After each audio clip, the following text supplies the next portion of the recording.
사람이 죽으면 잠시 들렀다 가는 곳, 상여집이었지요. 그런데 어느 날 관아가 그 집을 한 과부에게 넘깁니다. 아무 조건도 없이. 사람들은 말렸습니다. 상여집은 사람이 살 집이 아니다. 들어간 사람 다 탈난다. 하지만 과부는 7살 아들의 손을 잡고 그 문을 열었습니다. 그날 밤 집안에서는 아무 소리도 나지 않았습니다. 너무 조용해서 사람들은 더 불안해졌지요. 그리고 며칠 뒤 마을에 이상한 말이 돌기 시작했습니다. 요즘 상여가 안 보인다. 그날 밤 아이 하나가 어둠 속에서 말했습니다. 어미, 이 집은 그런 집이 아니야. 그 뒤로 사람들은 이 집을 더 두려워하게 됩니다. 그 집에서 무슨 일이 있었는지 지금 들려드리겠습니다. 안녕하세요. 사랑방 야담에 오신 여러분 반갑습니다. 항상 건강하세요. 영상 전 구독, 좋아요 눌러주시고 오늘 야담 시작하겠습니다. 조선 말기 경상도 어느 산골 마을에 젊은 과부 한 사람이 살고 있었습니다. 26의 나이에 남편을 여의고 7살 난 아들 하나만을 데리고 살아가던 여인이었지요. 남편이 떠난 지 벌써 3년째. 과부는 품팔이와 바느질로 근근히 살림을 꾸려가던 차였습니다. 그런데 어느 날 관아에서 사령이 찾아왔습니다. 마을 어귀에 있는 상여집, 그러니까 죽은 사람을 실어 나르는 상여를 보관하는 집을 과부에게 맡기라는 명이었지요. 상여집은 평소엔 사람이 살지 않는 곳이었습니다. 오직 마을에서 누군가 죽었을 때만 문을 열고 상여를 꺼내 쓰는 곳이었지요. 어찌하여 저 같은 여인에게 그런 집을 맡기십니까? 과부가 떨리는 목소리로 물었습니다. 사령은 차갑게 대꾸했지요. 관아의 명이다. 내게 거처할 집이 없지 않느냐. 상여집이라도 들어가 살아라. 대신 상여를 관리하고 장례가 있을 때 집을 내어주면 된다. 사실 과부는 셋집살이를 하고 있었는데 집주인이 내쫓으려 한다는 소문이 돌고 있었습니다. 관아에서도 그 사실을 알고 있었던 겁니다. 과부에게는 선택의 여지가 없었지요. 거처를 잃으면 아이와 함께 거리로 내몰릴 판이었습니다. 분부대로 하겠나이다. 과부는 결국 입술을 깨물고 고개를 숙였습니다. 7살 아들 석이는 어미의 치맛자락을 꼭 움켜쥐고 있었지요. 아이는 아직 상여집이 무엇인지 정확히 알지 못했지만 어미의 표정이 심상치 않다는 것만은 느낄 수 있었습니다. 사흘 뒤 과부는 아들의 손을 이끌고 마을 어귀 상여집으로 들어갔습니다. 문을 열자 오랫동안 사람의 손길이 닿지 않은 냄새가 코를 찔렀지요. 한쪽 구석에는 검은 칠을 한 커다란 상여가 덮개를 쓴 채 놓여 있었습니다. 아이는 그 상여를 보고 본능적으로 어미 뒤로 숨었습니다. 어미, 무서워요. 괜찮다, 서가. 우리가 여기 살면서 잘 지키면 되는 게야. 과부는 아들을 다독이며 짐을 풀기 시작했습니다. 하지만 그날 밤 과부는 잠을 이루지 못했지요. 죽은 사람을 씻던 상여가 있는 집에서 산 사람이 잠을 잔다는 게 어떤 의미인지 그 무게가 가슴을 짓눌렀던 겁니다. 이렇게 과부와 아들의 상여집 생활이 시작되었습니다. 과부가 상여집에 들어간 지 보름이 지났습니다. 그런데 이상한 일이 벌어지기 시작했지요. 마을에서 사람이 죽지 않는 겁니다. 원래 이 마을에서는 한 달에 한두 번은 꼭 장례가 있었습니다. 노인들이 많은 마을이었고 겨울이면 병으로 돌아가시는 분들이 덜어 계셨지요. 그런데 과부가 상여집에 들어간 뒤로는 단 한 번도 상여가 나가지 않았습니다. 더 기이한 일은 따로 있었습니다. 병들어 누워 계시던 김씨성을 가진 노인이 갑자기 기운을 차리고 일어나셨던 겁니다. 이미 자식들이 수의를 준비하고 상여를 예약하려던 참이었는데 말이지요. 노인은 죽 한 그릇을 드시더니 마당에 나와 앉으셨습니다. 이상하게도 몸이 가벼워졌네. 자식들은 놀라움을 감추지 못했습니다. 불과 사흘 전만 해도 숨이 끊어질 듯 하시던 분이었으니까요. 그뿐만이 아니었습니다. 박씨 집안에서도 비슷한 일이 벌어졌지요. 중병을 앓던 며느리가 어느샌가 회복되기 시작한 겁니다. 시어머니는 이미 상복까지 마련해 놓은 상태였는데 며느리는 어느 날 아침 벌떡 일어나 부엌에서 밥을 짓고 있었습니다. 사람들은 수군대기 시작했습니다. 과부가 상여 집에 들어간 뒤로 이상해졌어. 상여가 나가지 않으니 기분이 묘하지 않나?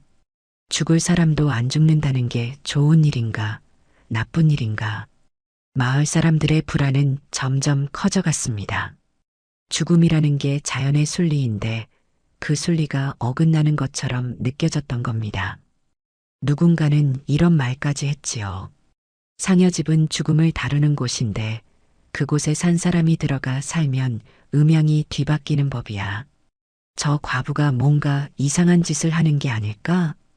소문은 점점 더 나쁜 쪽으로 흘러갔습니다. 과부는 그 소문을 듣고도 아무 말도 하지 않았지요. 다만 매일 아침 상여집 마당을 쓸고 상여에 먼지가 쌓이지 않도록 정성껏 닦아냈습니다. 7살 서기는 어미와 함께 상여를 닦으며 물었습니다.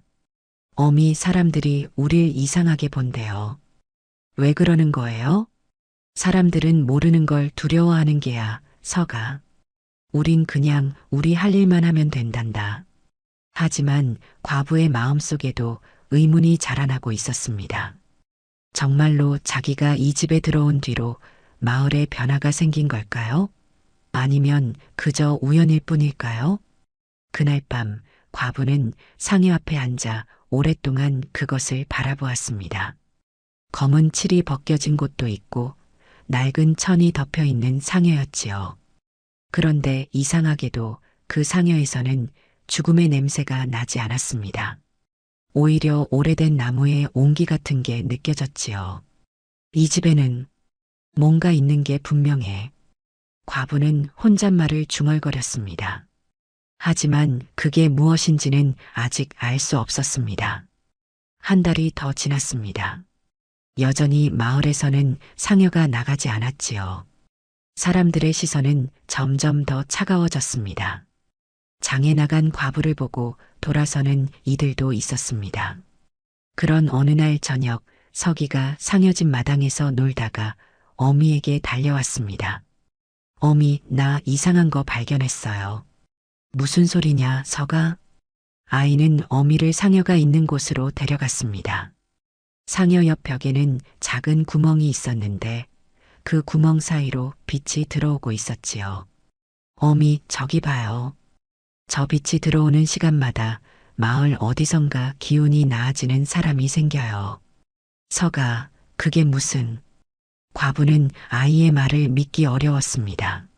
하지만 서기는 진지한 얼굴로 말을 이었습니다. 어미, 여긴 죽은 사람이 쉬는 집이 아니에요. 아이는 상여를 가리키며 말했습니다. 아직 살고 싶은 사람들이 머무는 집이에요. 할아버지가 그러셨어요. 할아버지? 무슨 할아버지 말이냐? 꿈에서 본 할아버지요. 하얀 수염이 긴 할아버지가 나한테 말해줬어요. 이 집은 죽음을 기다리는 곳이 아니라 살 힘을 모으는 곳이라고요. 과부는 아들의 어깨를 감싸 안았습니다. 아이가 무서운 꿈을 꾼 게 아닐까 걱정되었지요. 하지만 서기의 눈빛은 맑고 또렷했습니다. 어미는 못 느끼세요? 이 집에 들어온 뒤로 어미 기침도 멈췄잖아요. 그 말을 듣고 과부는 깜짝 놀랐습니다. 정말이었습니다. 지난 3년간 겨울만 되면 기침으로 고생했던 자신이 올해는 단 한 번도 기침을 하지 않았던 겁니다. 과부는 그제야 자신의 몸 상태를 돌아보았지요. 그러고 보니 과부는 무릎을 꿇고 앉아 서기와 눈높이를 맞췄습니다. 서가, 내가 본 할아버지가 뭐라고 했니? 자세히 말해보거라. 할아버지가 그러셨어요. 이 집 주인은 죽을 사람을 보내는 사람이 아니라 살 사람을 지키는 사람이 되어야 한다고요. 아이의 말은 과부의 가슴속 깊은 곳을 건드렸습니다. 그동안 자신은 이 집을 죽음의 공간으로만 생각했지요. 하지만 아이의 눈에는 다른 무언가가 보였던 겁니다. 그날 밤 과부는 잠들지 못하고 상여를 바라보았습니다. 달빛이 비치는 상여는 더 이상 두렵지 않았지요. 오히려 오래된 친구처럼 느껴졌습니다. 이 집이 정말 그런 곳이라면. 과부는 중얼거렸습니다. 아직은 확신할 수 없었지만 아이의 말이 마음 한구석에 자리 잡기 시작했습니다. 다음 날 아침 과부는 상여집을 구석구석 청소하기로 마음먹었습니다. 이 집의 비밀을 알고 싶었던 겁니다. 서기도 어미를 거들며 먼지를 털어냈지요. 상여 밑을 들여다보던 과부는 이상한 것을 발견했습니다. 바닥 널빤지 하나가 다른 것들과 색이 달랐던 겁니다. 과부는 조심스럽게 그 널빤지를 들어 올렸습니다. 이게 뭐지?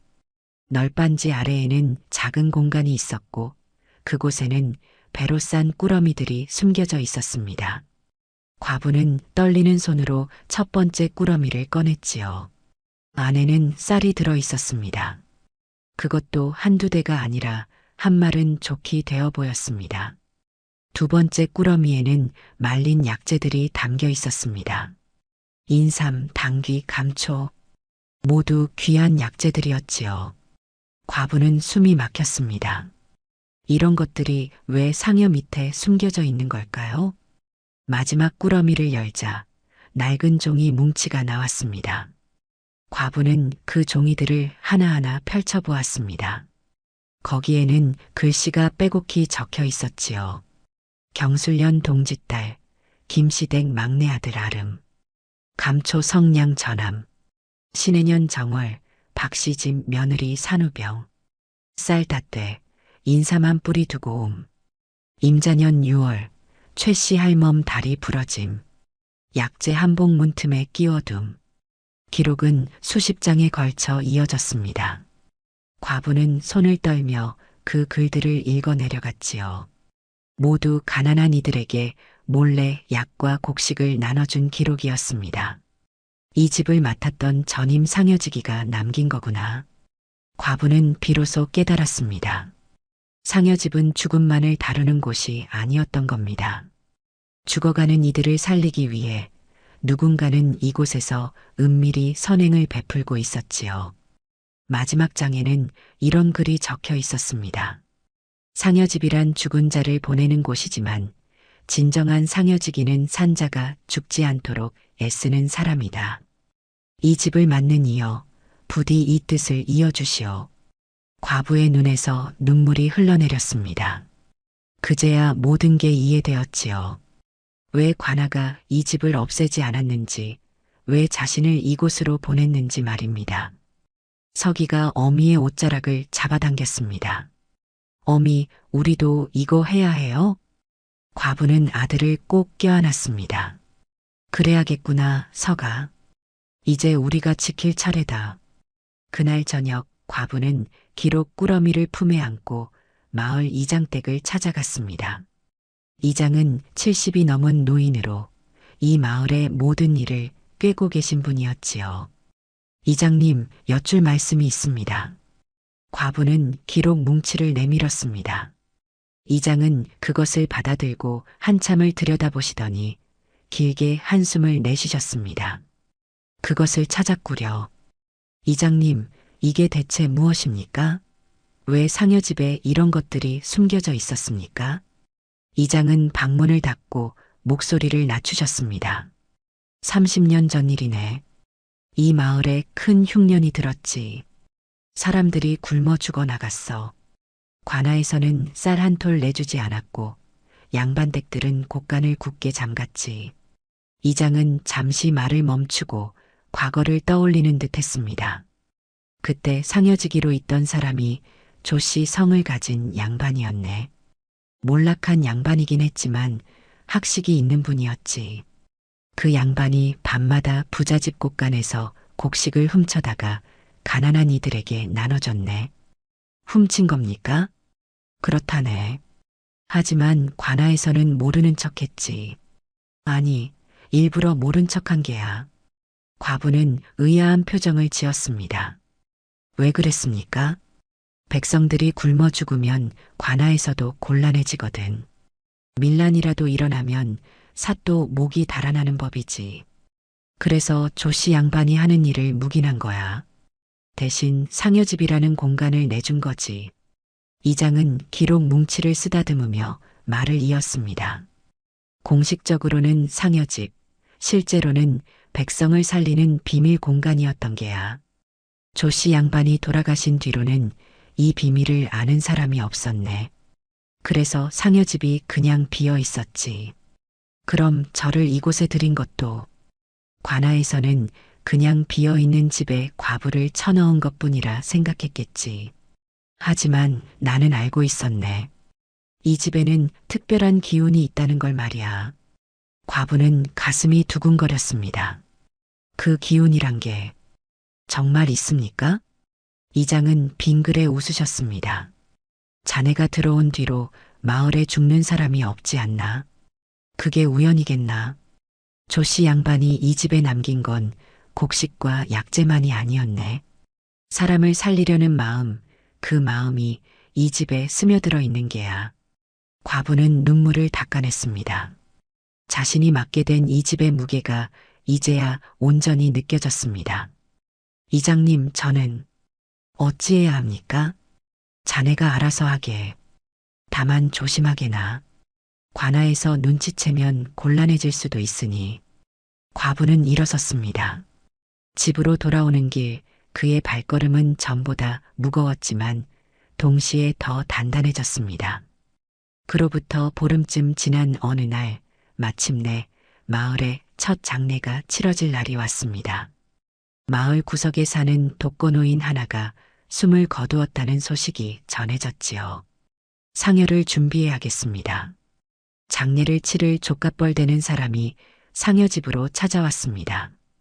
과부는 상여를 꺼낼 준비를 했습니다. 서기는 어미 옆에서 불안한 표정으로 서 있었지요. 다음 날 아침 상여를 매러 온 사람들이 상여 집 앞에 모였습니다. 과부는 상여의 씌운 천을 벗기고 손질을 시작했습니다. 그런데 서기가 갑자기 상여 앞을 가로막고 섰습니다. 안 돼요. 서가, 비켜라. 상여를 내가야 한다. 과부가 다급히 말했지만 아이는 꿈쩍도 하지 않았습니다. 어미, 이 상여 보내면 안 돼요. 무슨 소리냐, 사람이 돌아가셨는데. 서기는 눈물을 글썽이며 외쳤습니다. 이 사람 아직 숨 쉬어요. 할아버지가 아직 살아계신다고요. 주변 사람들이 웅성거리기 시작했습니다. 장례 준비를 하던 조카는 화를 냈지요. 이 어린 것이 무슨 헛소리를. 어젯밤에 숨이 끊어진 걸 내 눈으로 똑똑히 봤다. 하지만 서기는 물러서지 않았습니다. 가서 확인해 보세요. 할아버지 손이 아직 따뜻해요. 과부는 아들의 팔을 붙들었습니다. 그 순간 과부의 가슴이 찢어지는 것 같았습니다. 내 아들이 미쳤다고 손가락질 받을 텐데. 하지만 서기의 눈빛만은 거짓말을 하고 있지 않았지요. 어미, 제발 가서 확인만 해보세요. 할아버지 가슴에 손을 대보시면 알 수 있어요. 과부는 망설였습니다. 주변 사람들의 시선이 따가웠지요. 하지만 아들을 바라보는 그 떨림이 거짓말이 아니라는 걸 말해주고 있었습니다. 가봅시다. 과부는 조카에게 말했습니다. 혹시 모르는 일입니다. 한 번만 더 확인해 보시지요. 조카는 어이없다는 표정을 지었지만 마을 사람들도 수군거리기 시작하자 마지못해 따라 나섰습니다. 일행은 노인이 누워 계신 집으로 향했습니다. 수의를 입힌 노인은 방 한가운데 누워 계셨지요. 과부는 천천히 다가가 노인의 가슴에 손을 얹었습니다. 잠시 후 과부의 눈이 커졌습니다. 뛰고 있습니다. 뭐라고? 맥이 뛰고 있어요.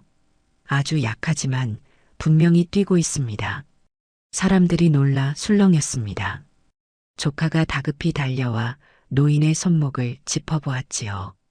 정말이었습니다. 아주 미약하지만 맥박이 느껴졌습니다. 큰일이다. 거의 묻을 뻔했구나. 조카는 창백한 얼굴로 노인을 흔들었습니다. 그러자 노인의 눈꺼풀이 살짝 떨렸고 입술이 움직였습니다. 물. 노인이 가느다란 목소리로 말했습니다. 사람들은 깜짝 놀라 뒤로 물러섰지요. 조카는 급히 물을 떠다가 노인의 입에 조금씩 넣어드렸습니다. 장례는 중단되었습니다. 노인은 다시 살아났고 사람들은 상여집으로 돌아가며 웅성거렸습니다. 저 아이가 어떻게 알았을까? 상여집에 산 뒤로 뭔가 보이는 게 분명해. 과부는 아들을 꼭 안았습니다. 서기는 어미를 올려다보며 말했습니다. 어미, 상여는 정말 보낼 사람만 보내야 해요. 과부는 눈물을 참으며 아들의 머리를 쓰다듬었습니다. 그 일이 있은 뒤로 마을 분위기가 이상하게 변했습니다. 사람들은 상여집을 더욱 기피하기 시작했지요. 저 집에 가면 죽을 사람도 안 죽는다더라. 과부의 아들이 귀신을 보는 눈을 가졌대. 상여집에 사는 건 원래 금기인데 저렇게 살다 보니 음기가 몸에 밴 거야. 장에서 과부를 마주치면 사람들은 슬그머니 돌아섰습니다. 채소를 팔러 온 아낙네들도 과부가 지나가면 수군거렸지요. 더 심한 소문도 돌았습니다. 저 과부가 죽은 사람 혼을 붙잡아 두는 술법을 쓴다더라. 상여에 무슨 부적을 붙여놨대. 그래서 사람이 안 죽는 거래. 말도 안 되는 소문이었지만 두려움은 이성보다 빨리 퍼지는 법입니다. 과부는 장에서 돌아올 때마다 눈물을 삼켜야 했지요. 서기도 또래 아이들에게 따돌림을 당했습니다. 같이 놀던 아이들이 서기를 보면 도망갔고 어떤 아이는 돌을 던지기도 했습니다. 귀신 보는 아이, 상여집 귀신. 서기는 울지 않았습니다. 다만 어미에게 물었지요. 어미, 제가 잘못한 건가요? 할아버지를 살린 게 나쁜 일이었나요? 과부는 아들을 품에 안았습니다. 가슴이 미어지는 것 같았지요. 아니다, 서가. 내가 한 일은 옳은 일이었어. 사람들이 아직 이해하지 못할 뿐이야. 하지만 과부 자신도 혼란스러웠습니다. 정말로 자신들이 하는 일이 옳은 걸까요? 죽음을 막는다는 게 자연의 이치에 어긋나는 건 아닐까요? 어느 날 밤 마을 어귀에 횃불을 든 사람들이 모여들었습니다. 술에 취한 젊은이 몇몇이 상여집을 향해 소리쳤습니다. 과부, 나와라. 저 집을 불태워버려야 해. 과부는 떨리는 팔로 서기를 끌어안고 방문을 꽁꽁 걸어 잠갔습니다. 바깥에서는 욕설과 협박이 이어졌지요. 그때 이장의 목소리가 들려왔습니다. 다들 정신 차려라. 술 깨고 집으로 돌아가거라. 이장님, 저 과부 때문에 마을이 이상해졌습니다. 이상한 게 뭐가 있나? 사람이 덜 죽는 게 나쁜 일인가? 순리란 게 뭔지 아느냐? 살 수 있는데 죽는 게 순리냐? 살리려고 애쓰는 게 순리냐? 이장은 단호하게 말했지요. 이 일로 다시는 소란 피우지 마라. 상여집을 건드리는 자가 있으면 내가 가만두지 않겠다. 사람들은 투덜거리며 흩어졌습니다. 하지만 그날 밤 이후로 과부와 서기는 완전히 마을에서 외톨이가 되었습니다. 다음 날 아침 과부는 마당에 나와 상여를 바라보았습니다. 이 상여를 지키는 일이 이렇게 힘든 일인 줄 몰랐습니다. 하지만 동시에 포기할 수 없다는 것도 알았지요. 어미, 서기가 곁으로 다가왔습니다. 우리 계속 여기 있어도 돼요? 과부는 아들의 머리를 쓰다듬었습니다. 그래야지 서가. 우리가 아니면 누가 이 일을 하겠니? 하지만 과부의 마음 한구석에는 두려움이 자리 잡고 있었습니다. 석 달이 더 흘렀습니다. 여전히 마을에서는 큰 상이 나지 않았지요. 병든 이들이 차도를 보였고 위독하던 이들도 고비를 넘겼습니다. 하지만 사람들의 불안은 점점 더 커져만 갔습니다. 죽음이 없는 마을은 어딘가 부자연스러웠고 그 부자연스러움이 공포로 변했던 겁니다. 어느 날 관아에서 사령이 다시 찾아왔습니다. 이번에는 아전 한 명이 함께였지요. 과부 들어라. 아전은 냉정한 목소리로 말했습니다. 마을 사람들이 민원을 넣었다. 상여집이 제 기능을 하지 못한다고 말이다. 무슨 말씀이십니까? 상여는 제가 잘 관리하고 있습니다. 관리의 문제가 아니다. 상여가 나가야 할 때 나가지 않는다는 게 문제다. 과부는 입술을 깨물었습니다. 죽지 않아도 될 사람을 어찌 보냅니까? 내가 무엇을 안다고 그런 판단을 하느냐? 아전은 차갑게 말했습니다. 관아의 명이다. 상여를 정상적으로 사용하게 하라. 만약 거부하면 이 집에서 쫓겨날 것이다. 아전과 사령이 돌아간 뒤 과부는 한참을 멍하니 앉아 있었습니다. 서기가 어미의 옷자락을 잡아당겼지요. 어미, 우리 어떡해요? 과부는 아들을 바라보았습니다. 7살 아이의 눈에는 걱정이 가득했습니다. 이 아이를 위해서라도 집을 잃을 수는 없었지요. 하지만 동시에 조씨 양반이 남긴 뜻을 저버릴 수도 없었습니다. 그날 밤 과부는 오랫동안 잠들지 못했습니다. 상여를 바라보며 생각에 잠겼지요. 죽지 않아도 될 사람을 살리는 것. 그것이 내가 해야 할 일이다. 과부는 가슴속으로 중얼거렸습니다. 하지만 관아는 이 상여로 사람을 보내라고 강요한다. 죽지 않아도 될 사람까지 말이다. 남편이 살아계셨다면 뭐라 하셨을까? 서기가 굶주릴까 두렵다. 하지만 잘못된 것을 지켜내는 것보다 옳은 것을 위해 버리는 게 더 용기 있는 일이 아닐까? 이 상여의 참뜻이 더럽혀지느니 차라리 없애는 게 나아. 새벽녘 과부는 마침내 결심을 굳혔습니다. 서가, 일어나거라. 잠에서 깬 서기를 데리고 과부는 상여 앞에 섰습니다. 어미, 무엇을 하시려고요? 과부는 조용히 대답했습니다. 우리가 지켜야 할 것을 지키려 한다. 과부는 마당으로 나가 장작을 가져왔습니다. 그리고 상여 주위에 차곡차곡 쌓기 시작했지요. 서기는 깜짝 놀라 어미를 붙들었습니다. 어미, 상여를 태우시려고요? 그래야 한다, 서가. 안 돼요. 이 상여는 사람을 살리는 상여라고요. 과부는 눈물을 흘리며 말했습니다. 바로 그래서란다. 이 상여는 사람을 죽음으로 보내는 도구가 아니야. 그런데 사람들은 이걸 그렇게만 쓰려고 해. 그럼 이 상여의 참뜻이 더럽혀지는 거야. 하지만 관아에서는 이 상여로 죽을 사람을 보내라고 강요할 거다. 죽지 않아도 될 사람까지 말이야. 그럴 바에야 차라리 없애는 게 나아. 과부는 부싯돌을 꺼냈습니다. 손이 떨렸지요. 하지만 마음은 단단했습니다. 서가, 물러서거라. 어미, 이건 어미가 해야 할 일이다. 과부는 장작에 불을 붙였습니다. 불길이 타오르기 시작했고 곧 상여를 감쌌습니다. 검은 칠이 벗겨지고 낡은 나무가 타들어갔지요. 서기는 울면서 바라보았습니다. 과부도 눈물을 흘렸습니다. 하지만 두 사람 모두 이것이 옳은 일이라는 걸 알고 있었습니다. 불길은 밤새 타올랐습니다. 새벽이 되자 상여는 재만 남았지요. 과부는 그 재를 쓸어 담으며 중얼거렸습니다. 미안하오, 조씨 어른. 하지만 이게 상여를 지키는 길이라 믿습니다. 멀리서 마을 사람들이 불빛을 보고 달려왔습니다. 하지만 이미 모든 게 끝난 뒤였지요. 상여가 타버렸다? 사람들은 어쩔 줄 몰라 했습니다. 과부는 그들을 향해 말했습니다. 이제 상여는 없습니다. 다시는 이 집으로 상여를 찾아오지 마십시오.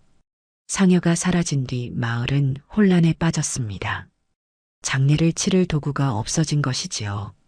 관아에서는 새 상여를 들여오려 했지만 목수들이 꺼렸습니다. 상여를 태운 집에 다시 상여를 들이면 불길합니다. 결국 상여집은 비어있는 헛간이 되었습니다. 과부와 서기는 여전히 그곳에 살았지만 이제 더 이상 상여지기가 아니었지요. 신기한 일이 벌어졌습니다. 상여가 없어진 뒤에도 마을에서는 여전히 사람들이 쉽게 죽지 않았습니다. 아니, 오히려 더 많은 변화가 일어났지요. 그 변화는 이런 식으로 시작되었습니다. 박시댁 노인이 갑자기 쓰러졌을 때였습니다. 정 같으면 상여를 준비했을 텐데 이제는 상여가 없었지요. 그러자 이웃들이 모여들었습니다. 우리가 돌봐드리자. 장례를 치를 수 없으면 살려내야지. 사람들은 돌아가며 노인을 간호했습니다. 약을 구하고 죽을 끓이고 밤을 새워 지켰지요. 그렇게 보름을 버티자 노인은 기운을 차렸습니다. 이런 일이 한두 번 생기자 마을 분위기가 바뀌기 시작했습니다. 상여가 없으니 우리가 서로를 돌봐야 해. 장례를 치를 수 없으니 살아계실 때 더 잘해드려야지. 사람들은 죽음을 준비하는 대신 삶을 지키는 일에 힘을 쏟기 시작했습니다. 그것이 상여가 사라진 뒤 마을에 찾아온 진짜 변화였지요. 과부가 사는 헛간은 마을 사람들의 쉼터가 되었습니다. 저녁이면 사람들이 모여들었지요. 처음에는 한두 명이었지만 점점 더 많은 이들이 찾아왔습니다. 과부네 집에 가면 마음이 편안해져. 저 집에 앉아 있으면 살아있다는 게 느껴져. 사람들은 그곳에 앉아 차를 마시며 이야기를 나누었습니다. 죽은 이의 이야기가 아니라 살아있는 이들의 이야기였지요. 병에서 회복한 이의 기쁨, 아이가 태어난 집안의 축하, 풍년이 든 밭의 감사. 서기는 그 자리에서 아이들과 어울려 놀았습니다. 처음에는 아이들이 다가오지 않았지만 어른들이 변하자 아이들도 조금씩 마음을 열었지요. 서기야, 같이 놀자. 아이들은 웃으며 서기에게 다가왔습니다. 서기도 환하게 웃었지요. 어느 날 저녁 과부가 헛간을 쓸고 있을 때였습니다. 뜻밖에도 전에 상여집을 불태우겠다고 소리치던 젊은이 하나가 찾아왔습니다. 그는 마당 어귀에서 망설이다가 조심스럽게 다가왔지요. 과부님, 젊은이는 무릎을 꿇고 앉았습니다. 저 용서를 빌러왔습니다. 그날 밤 제가 술에 취해 과한 말을 했습니다. 저희 아버지가 병이 나셨을 때 과부님과 서기가 밤새 간호해 주신 걸 알았습니다. 과부는 빗자루를 내려놓았습니다. 일어나시게. 이미 지나간 일이 아닌가. 아닙니다. 제가 한 짓은 잊을 수가 없습니다. 젊은이는 눈물을 흘리며 말했습니다. 과부님이 하신 일이 옳았습니다. 상여를 태우신 게 옳았어요. 그 뒤로 마을 사람들이 서로를 살피게 됐습니다. 저도 그제야 깨달았습니다. 그날 이후로 한 사람, 두 사람씩 과부를 찾아와 사과했습니다. 장에서 고개를 돌렸던 아낙네, 서기에게 돌을 던졌던 아이의 부모, 소문을 퍼뜨렸던 노인들까지 말입니다. 우리가 잘못 생각했습니다. 과부님 용서해 주십시오. 과부는 그들을 모두 받아들였습니다. 원망하지 않았지요. 사람들이 이제야 깨달았다는 것만으로도 충분했습니다. 어느 날 관아에서 아전이 다시 찾아왔습니다. 과부는 각오를 단단히 하고 말했습니다. 죄를 지었다면 달게 받겠습니다. 아전은 한참을 과부를 바라보더니 말했습니다. 벌을 주러 온 게 아니다. 사또께서 내 소식을 들으셨다. 아전은 품에서 작은 주머니를 꺼냈습니다. 이 마을에 기이한 일이 벌어졌다더구나. 상여가 없어진 뒤로 오히려 마을이 평안해졌다고 말이다. 사람들이 서로를 돌보기 시작했다더구나. 사또께서 말씀하시길 상여 하나 없어진 것보다 백성들이 서로 돌보는 마을이 더 가치 있다고 하셨다. 아전은 주머니를 과부에게 내밀었습니다. 이것은 사또께서 내리신 포상이다. 내가 한 일은 벌을 받을 게 아니라 오히려 상을 받아야 할 일이었다. 그러니 내 죄는 묻지 않을 뿐 아니라 이 돈으로 마을 사람들을 더 잘 보살피거라. 과부는 놀라서 얼굴을 들었습니다. 정말 입니까?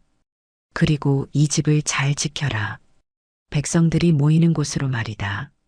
아전이 돌아간 뒤 과부는 서기를 품에 안았습니다. 서가, 우리가 해냈구나. 어미, 이제 사람들이 우릴 미워하지 않아요? 그래, 이제 우린 괜찮아. 아니, 괜찮은 게 아니라 인정받았단다. 그날 저녁 헛간에는 평소보다 더 많은 사람들이 모였습니다. 누군가 떡을 가져왔고 누군가는 막걸리를 들고 왔지요. 사람들은 둘러앉아 웃고 떠들었습니다. 과부는 그 모습을 바라보며 생각했습니다. 상여를 태운 건 끝이 아니라 시작이었다고. 죽음을 보내는 집이 아니라 삶을 나누는 집이 된 것이라고. 마을에는 여전히 상여가 없었습니다. 하지만 아무도 불편해하지 않았습니다. 사람들은 서로를 살리는 법을 배웠으니까요. 그로부터 8년이 흘렀습니다. 서기는 15살이 되었지요. 어미의 곁을 지키며 자란 아이는 이제 씩씩한 청년으로 자라났습니다. 헛간은 여전히 마을 사람들의 쉼터였고 과부는 그곳을 지키는 사람이었습니다. 어느 봄날 서기는 어미와 함께 마루에 앉아 마을을 내려다보고 있었습니다. 벚꽃이 흩날리는 길 위로 사람들이 오가고 있었지요. 어미, 제가 어렸을 때 일 기억하세요? 무슨 일 말이냐? 상여를 태우던 날이요. 과부는 빙그레 웃었습니다. 어찌 있겠니? 그날 어미는 정말 많이 울었지. 서기는 잠시 침묵하다가 말했습니다. 어미, 저 그때는 몰랐어요. 왜 상여를 태워야 했는지. 지금은 아느냐? 네. 이제는 알 것 같아요. 서기는 하늘을 바라보았습니다. 상여는 사람이 지는 게 아니었어요. 상여는 사람을 포기할 때 지는 거였어요. 과부는 아들의 말에 가슴이 뭉클했습니다. 그래, 서가. 내 말이 맞다. 관아에서 저희더러 상여를 정상적으로 쓰라고 했을 때 그건 죽지 않아도 될 사람을 포기하라는 뜻이었잖아요. 그래서 어미가 상여를 태우신 거죠? 과부는 눈시울이 붉어졌습니다. 내가 이렇게까지 이해하고 있을 줄은 몰랐구나. 서기는 어미를 바라보며 말했습니다. 어미, 저도 이제 알아요. 진짜 상여가 뭔지. 진짜 상여? 네. 진짜 상여는 나무로 만든 게 아니에요. 사람 마음 속에 있는 거예요. 사람을 쉽게 보내려는 마음 살릴 수 있는데도 포기하는 마음, 그게 진짜 상여예요. 어미는 그 마음을 태워버린 거죠. 과부는 더 이상 눈물을 참을 수 없었습니다. 아들이 이렇게 자라 있었다는 게 믿기지 않았지요. 서가, 어미, 저 한양으로 가려고 합니다. 과부는 깜짝 놀라 아들을 바라보았습니다. 한양? 무슨 말이냐? 이장님이 추천서를 써주셨어요. 한양에 있는 해민서에서 의원 수업을 받을 수 있대요. 저 사람을 살리는 법을 배우고 싶습니다. 그래서 다시 이 마을로 돌아와 어미처럼 사람들을 돌보고 싶어요. 과부는 한참을 아들을 바라보았습니다. 가슴이 먹먹했지요. 기쁘면서도 슬펐습니다. 아들이 이렇게 자라 제 길을 찾았다는 기쁨과 곧 떠나보내야 한다는 슬픔이 뒤섞였습니다. 그래, 그래야지. 과부는 아들을 꼭 껴안았습니다. 내가 그렇게 크게 자라줘서 어미는 정말 자랑스럽구나. 어미는 괜찮을 게야. 이제 마을 사람들이 모두 어미 편이 아니냐. 서기도 어미를 꼭 안았습니다. 두 사람은 한참을 그렇게 서로를 껴안고 있었지요. 며칠 뒤 서기는 보따리를 꾸려 한양으로 떠났습니다. 마을 사람들이 모두 나와 배웅했지요. 과부는 아들이 보이지 않을 때까지 손을 흔들었습니다. 그로부터 10년이 흘렀습니다. 서기는 한양에서 의원 수업을 마치고 마을로 돌아왔습니다. 이제 25살이 된 청년은 헛간 옆에 작은 약방을 차렸지요. 간판에는 활인당이라는 글씨가 새겨져 있었습니다. 상여지기의 아들이 이제는 마을 의원이라니.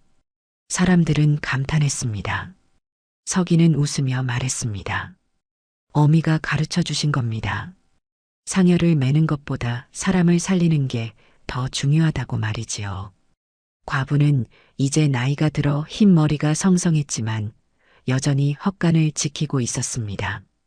저녁이면 사람들이 모여들었고 서기는 그곳에서 마을 사람들의 병을 돌보았습니다. 어느 날 저녁 모자는 마루에 나란히 앉아 노을을 바라보았습니다. 마을은 평화로웠고 사람들은 서로를 돌보며 살았습니다. 과부는 서기의 어깨에 손을 얹으며 말했습니다. 너는 참 훌륭하게 자라줬구나. 어미가 보여주셔서 배울 수 있었어요. 서기는 활인당 쪽을 바라보며 말했습니다. 어미 활인당. 정말 좋은 이름이지요? 그래. 사람을 살린다는 뜻이니까. 과부는 문득 깨달았습니다. 자기가 지킨 건 상여집이 아니었다는 것을, 나무로 만든 상여도 아니었다는 것을, 자기가 지킨 건 사람을 쉽게 보내지 않겠다는 마음이었습니다. 살릴 수 있다면 끝까지 살려내겠다는 그 마음 말이지요. 서가, 내 어미. 우리가 태운 건 상여가 아니었어. 포기하는 마음을 태운 거였단다. 서기는 환하게 웃었습니다. 그래서 이제 마을에는 진짜 상여가 없는 거죠. 사람들 마음속에서도 말이에요. 두 사람은 나란히 앉아 노을을 바라보았습니다. 상여는 사라졌지만 사람을 살리려는 마음은 남았습니다. 그 마음이 마을을 지키고 사람들을 지켜냈습니다. 그리고 이제 그 마음은 서기에게로 이어져 활인당이라는 이름으로 마을에 뿌리내렸지요. 이것이 진짜 상여를 태운 마을의 이야기입니다. 죽음을 보내는 도구는 사라졌지만 삶을 지키는 마음은 영원히 남은 곳 말이지요. 그곳에서 과부와 아들은 오늘도 사람을 살리는 일을 계속하고 있습니다. 세월이 흘러 과부도 결국 이 세상을 떠났습니다. 하지만 마을 사람들은 그를 잊지 않았지요. 해마다 봄이 오면 사람들은 옛 상여집 자리에 벚꽃나무 아래 모여 이야기합니다. 그 어른이 없었다면 우리 마을이 어찌 되었을까? 상여를 태운 게 아니라 우리 마음속 두려움을 태워주신 거야. 그리고 활인당 서기는 오늘도 마을 사람들을 돌보고 있습니다. 어미가 그랬듯이 한 사람 한 사람을 끝까지 포기하지 않으며 말이지요. 진짜 상여는 사라졌지만 사람을 살리려는 마음만은 이 마을에서 영원히 사라지지 않을 것입니다.